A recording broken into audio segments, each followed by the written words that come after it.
Welcome back to Sunday Vibes 1 and all. We're in the pub today and we're here to answer your questions. This one was sent in by Herskilde Augustusson on Twitter, not the best pronunciation. He says, is Unai Emery the right man for Arsenal or will he just be another Moise?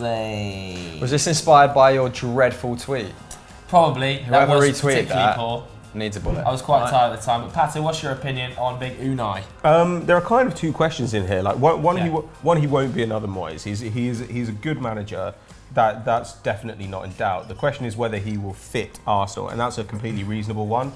I think this makes a lot more sense than Arteta. Like, people are talking as if Arsenal are in the middle of a total rebuild, and that's actually not true. They need to rebuild defence and midfield, but whoever comes in has got to work with the attackers you've got. There's loads of money tied up in these late peak, expensive but very talented attackers. Yeah, like Ozil, whose contract costs 64 million. Ozil, Mkhitaryan, Aubameyang, Lacazette. So whoever comes in has to find a way to get those guys on the field, regardless of what their preferred system is, as well as rebuilding the defence. Yeah. So I think that he's not too bad from that point of view. Like, I don't think he's necessarily... he's obviously not at an Allegri level, but he's had an extremely good career, particularly when he was at clubs which are closer to Arsenal's current position. Yes. So he was very good at Valencia. This is in the late kind of first decade of the 2000s. Got them to three consecutive third place finishes, even though they lost Silva, Mata, David Villa. You know, they constantly lost players, and they were a bit of a mess at the time. Sevilla, triple Europa League, very, very good, and that's probably Arsenal's best route back to the Champions League, so that's good as well. He's actually quite a flexible coach. I mean, his preferred system has been a 4-2-3-1 or a 4-3-3, but actually I've seen him play 3 at the back, I've seen him play 5 at the back. His teams normally have guys who are comfortable in a couple of positions. And I think if he rejigs the midfield, then he'll probably do a decent enough job. Arsenal are realistically not going to drop lower than 6th. Their attack is simply too good. Their attack was really good this season when everything else was a disaster. So from that point of view, I think that he's the right guy to take us on for the next couple of years, and then you'd hope the guy after that will be the one who gets to contend for big trophies. Okay, Hamster? Yeah, I'm kind of sticking to my first reaction, which was uninspiring but sensible. Yeah. I think he's still the 6th best manager in the top 6.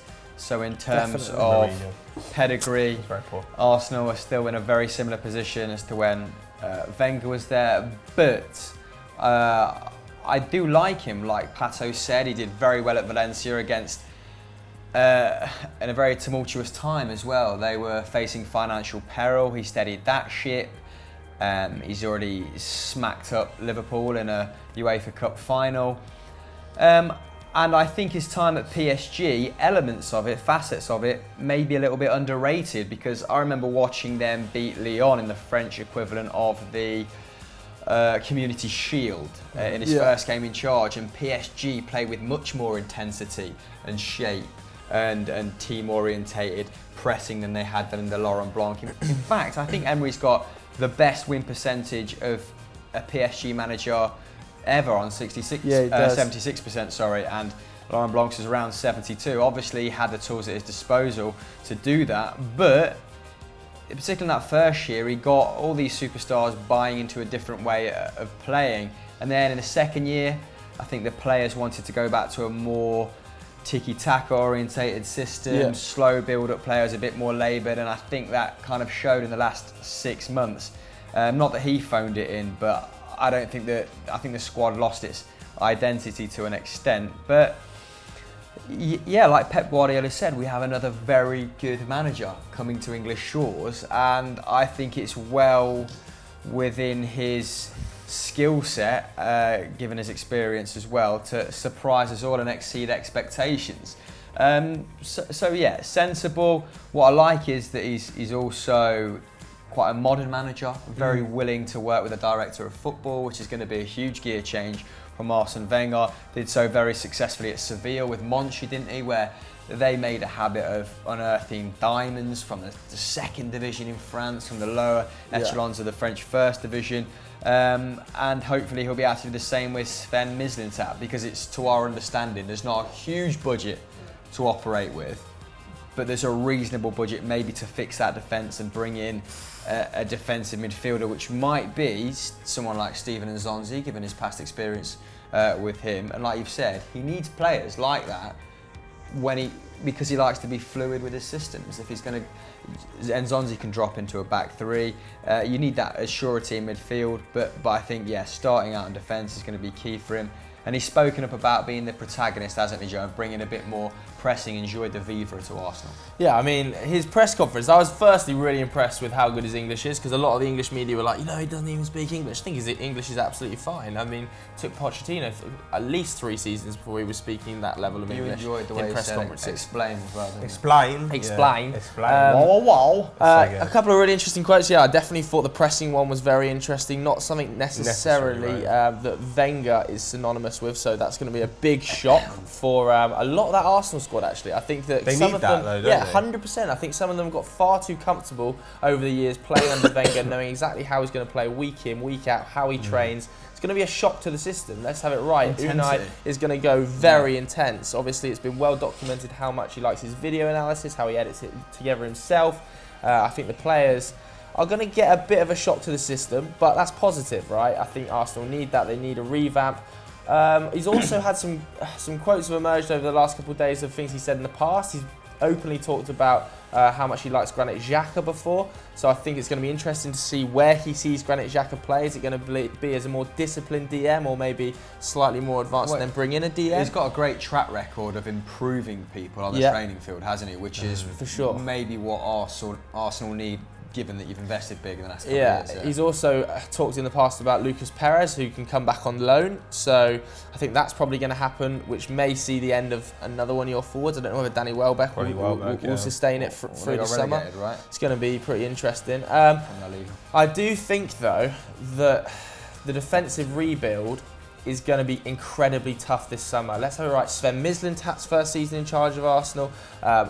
It's also Unai Emery's first season in charge of Arsenal. Apparently it's a £50 million budget. I've heard that number banded about, which is it's just not particularly big unless they make significant sales. I don't think that's real, to be honest with you. Because I've seen it banded around.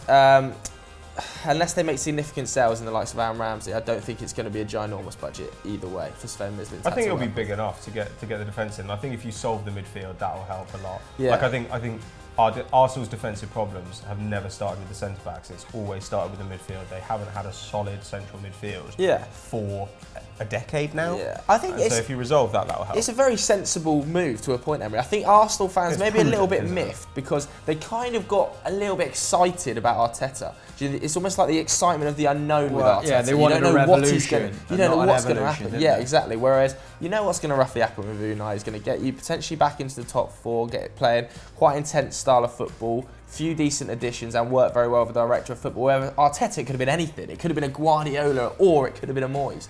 I know you quite like Jardim at Monaco, and he's absolutely decimated Jardim's side on more than one occasion this season, hasn't he? So he's capable of pitting his wits against top managers. I mean, I don't think in that 7-1 demolition they even had Neymar, did they? No, I think it was Angel Di Maria did most of the damage. I think a lot of fans, though, look at Unai and can attribute his success to other areas. So, right, you could potentially attribute the success at Sevilla to Monchi. You could potentially attribute the success at PSG to having an incredibly large bank balance. You could potentially attribute the success at Valencia to at least some of his time there. He had probably the exceptional pool of Valencia players ever, or at least of recent years, right? So a lot of people can kind of attribute his past successes to other people. At Arsenal, I don't know, it's going to be firmly on his shoulders, because I just think Sven Mislintat's so new to the role, it's not going to be like Monchi, that connection with Monchi. But it also, like Pat said, can't really get any worse. Can't get any worse. It's very true. Like I mean, where do they go? He's not going to slip like games did we lose last season? 12. I mean, like the flaw is very clearly there. But I think as well, I understand what you're saying, but I think that's just in the nature of football fans. People, it's confirmation bias. People are always going to find stuff that backs up their opinion. Yeah. So the people who want to criticise Emery at the moment are just saying, oh well, remember when they lost 6-1 to Barcelona? And you think, well, some of these same people at the time were saying Barcelona got really lucky in that game and had 2 penalties, But so you can always find stuff that like confirms your opinion. I think at the very least this is going to be fine. You know, it might not be exciting, but he's going to modernise the team a bit. They've been undercoached for quite some time, I think. Yeah.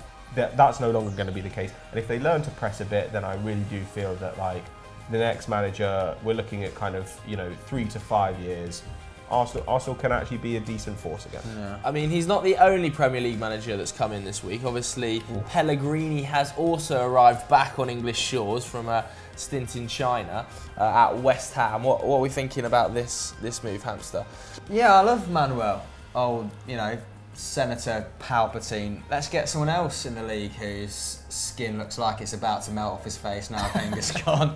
No, I'm a big fan of Pellegrini. I was a big fan of his Villarreal side when I was a little bit younger. I remember dabbling with them on Football Manager. I had bloody Riquelme, Marcos Senna, who else? Santi Cazorla. Sorin, Cazorla, Forlan up top.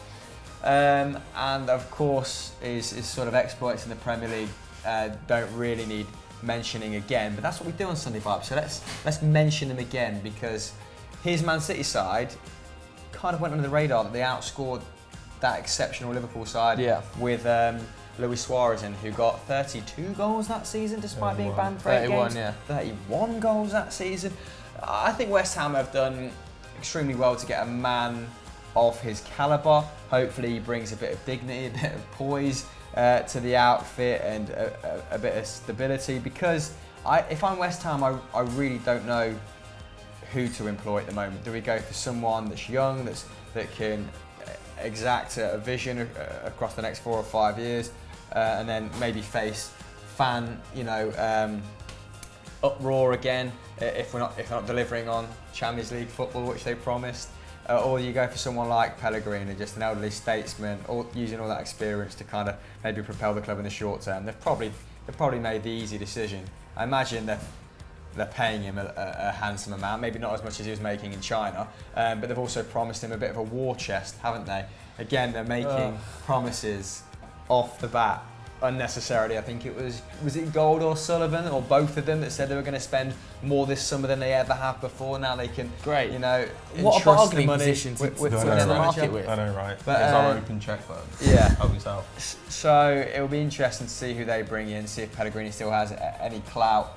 But yeah, I mean, I like him, and he's done a fantastic job most places he's gone. I remember Pep Guardiola saying that his Real Madrid side were the hardest to compete against. Yeah, I think it's a great appointment, and I'm sure most West Ham fans will be absolutely delighted that they've managed to get a manager of his calibre after the step down that they've gone strategically down level of manager.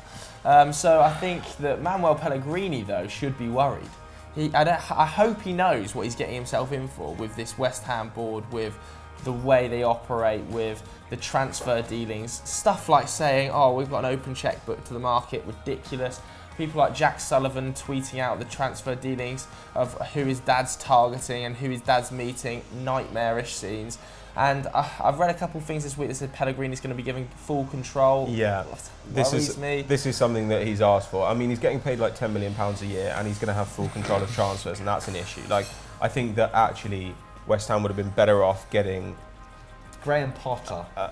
Or just a less well-known manager. I mean, there's Quique Setien, who's been really good. There's Marco Rose, who's available. Yeah, there are loads of good managers around. Yeah, pay a manager half as much as you're paying Pellegrini, and put the rest towards a director of football, and that's a much better use. 100%. Because over the years, the problem for them, while they haven't employed good managers, the problem for them has not been that so much as building an absolutely shocking squad. Rotten, old. Last season, Moyes was running out of midfield of Noble and Kouyaté, and given Moyes' previous history, that does not seem like a midfield that Moyes would choose for himself. But that's what he's reduced to, because that's all he's got available. I know, you look at the signings as well, the profile of transfers have been so bad. They've all been 29, 30-year-olds, maybe even older than that. You look at the likes of Zabaleta, Joe Hart, Jose Font over the recent seasons. And it's always just names, it's just names. I mean, this season they got kind of lucky that Arnautovic was really, really good.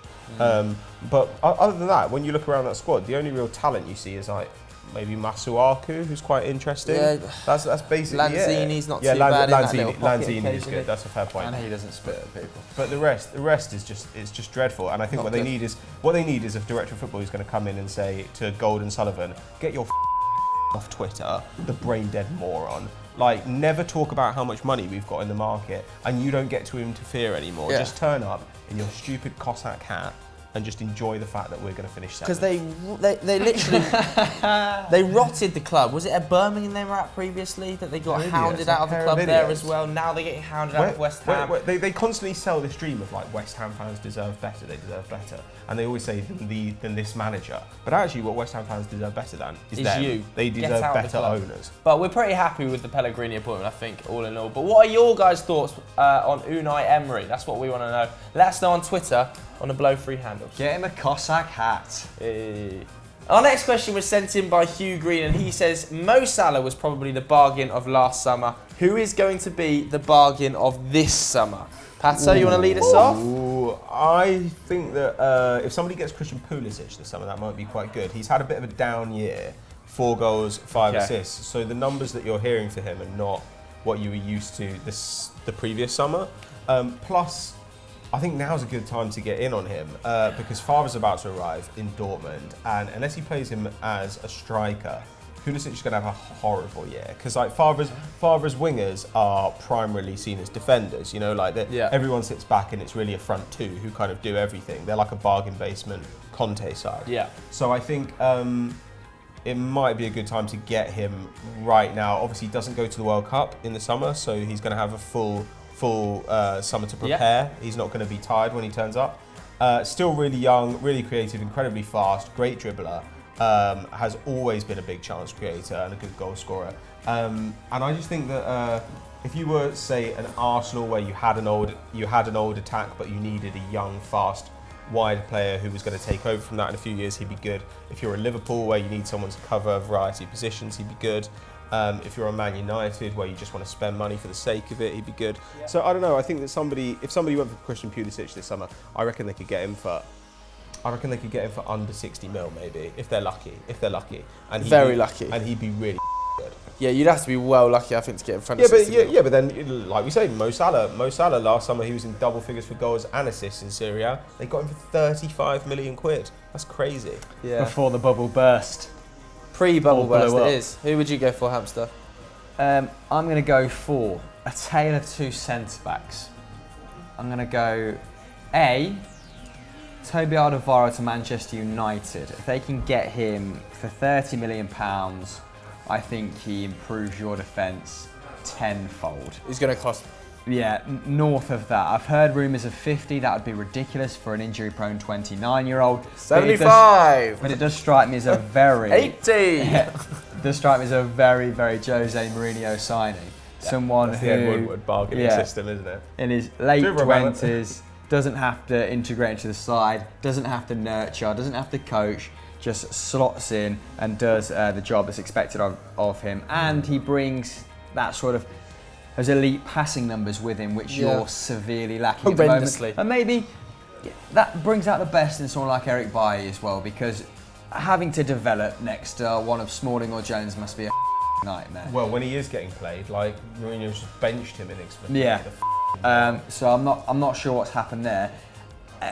So if you can get Alderweireld, weakens an opponent, direct opponent, and Fleming's just gone off very professional. Moving on to my other centre back, B, Matthias de Ligt from Ajax. I think if Manchester City get him for 40 to 50 million, it could prove to be a real bargain. Obviously, the 18-year-old is much sought after. I think he's been linked with Barcelona, Tottenham. Not sure if you boys are interested. Probably. If Manchester City are interested, you're probably interested because you're pathetic like that. I think you've just bought Fred. Well, Mourinho nailed on, never seen him play. Who's that? What, is Mourinho from the East End now? I don't know why I went Mourinho in an East End accent there. Ian Beale, head scout. And I think de Ligt, he sort of suits Manchester City style of play as well, doesn't he? I mean, he'd be replacing the outgoing Vinny Kompany, who's 32 now, only played 41 games, I think, of the last 114. Yeah, last 3 seasons. So, although he had sort of a late season renaissance, they're not Still gonna missed 8 games after not going to be able Christmas. to rely on him much longer, are they? Otamendi's 30, they've got a couple of seasons left in him. But then if you bring in de Ligt, and you've got Stones, Aymeric Laporte, and the young Dutchman as the sort of core of your defence for the next 5 or 6 years. You're in a very, very healthy position, strengthening in a position of strength. Always a smart idea. So yeah, I think he could prove to be a real bargain in the same way that Sanchez has been for Spurs. Yeah, potentially. I think another centre-back worth mentioning, potentially De Vrij. I think he's gone on a free. He's gone to Inter. Yeah, which is a great move. The penalty that they conceded that put them into the Champions League, De Vrij gave away. The De Vrij conspiracy. But that's a good. That didn't do it. It was the corner after that. That only made it 2-2. Yeah, but you know, it contributed to it. The De Vrij conspiracy. It's an amazing touch from McCarthy. But that is a really smart signing by Inter Milan. Not very Inter Milan-esque to get him on for free. So he could potentially turn out to be one. I think they've done some good moves. Actually. I think Naby Keita could potentially turn out to be a bargain in the summer. I think we forget that they're only paying 55 million for Naby Keita, which is not that much. And I know he hasn't come out of their bank balance yet because he's not yet joined the club officially. But when he does, I think that's a great move. I mean, talking of Inter, I think Jeffrey Kondogbia, you just said then in between takes, to Valencia. Joined Valencia on a permanent, and Cancelo might have gone the other way. That could be a great deal for both parties. I think there's two wingers that I think could move for potential bargains this summer. If Barcelona let Ousmane Dembele leave on loan, that is going to be a madness. I don't know. So many clubs are going to be interested in him. It's been quite widely reported now. It's Catalan press that if Griezmann comes in, they'll let him leave on loan, and that will be a brilliant bit of business. Brilliant bit of business. I'm very tired. And Anthony Martial, whoever picks him up for 50 I million, don't think that'll be a bargain. I think they'll ask more than that. I mean, a bargain. I think we're shithouse dealers, mate. Felipe Anderson would be really good, actually. Felipe Anderson has spent much of the season injured or sidelined. Every time he's played, he's been absolutely fantastic. Shaqiri last year either, did it? He's insanely talented. Shaqiri, whoever he's picks him up. insanely talented. Yeah, and maybe. I think he'd be quite a good pickup. It might be quite an interesting angle to look at, like, who would you sign from the sides going down, maybe specifically in the Premier League then? Shaqiri. I'd have Fabianski at Celtic for starters. Yeah. Sung Yong is left, so maybe a mid-table club can pick him up on a free. Potentially. Ahmed Hegazi looks like he was in talks with Tottenham Hotspur. Okay. Not too bad. Anyone else in that Stoke squad? Someone could pick up Joe Allen. He's a useful. Joe Allen, yeah. Jack Butland will probably move on. I'd be surprised if Jack Butland's still playing Championship football next summer. Yeah, he'll leave, but whoever gets him will. There's also talks that Salomon Rondon might join Atletico Madrid, which would be an interesting one. There's loads of from those bottom teams that went down. There's some surprisingly talented individuals in the shithouse rotation players for low to mid-table Premier League sides. There's definitely some value. Yeah, for sure. And more importantly, they've actually, I think, employed well. Rowett's at Stoke now, isn't he? And Potter is at Swansea. So at least they've not, Graham Potter? Yeah. When did that happen? I don't know if it's been confirmed, but they've been definitely getting him in. Oh my God. Been in talks for a while. Jesus, I've got to start concentrating again because it's just... You are dreadful at your job. So that's the end of Sunday Vibes this week. Apologies, it's a little bit shorter than usual, but we're very busy in the build-up to the World Cup. Hamster, what else can people watch on the Football Daily Network, though?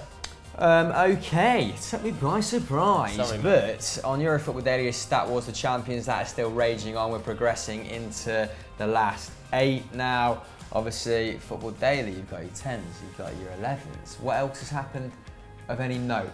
The Vlog, yeah. The vlog is going live today, which is a Thursday. McCubbin and Adam Pempelman went to the Ivory Coast, and unspeakable things happened. Yeah, I mean, let's see if he puts a poll on that one.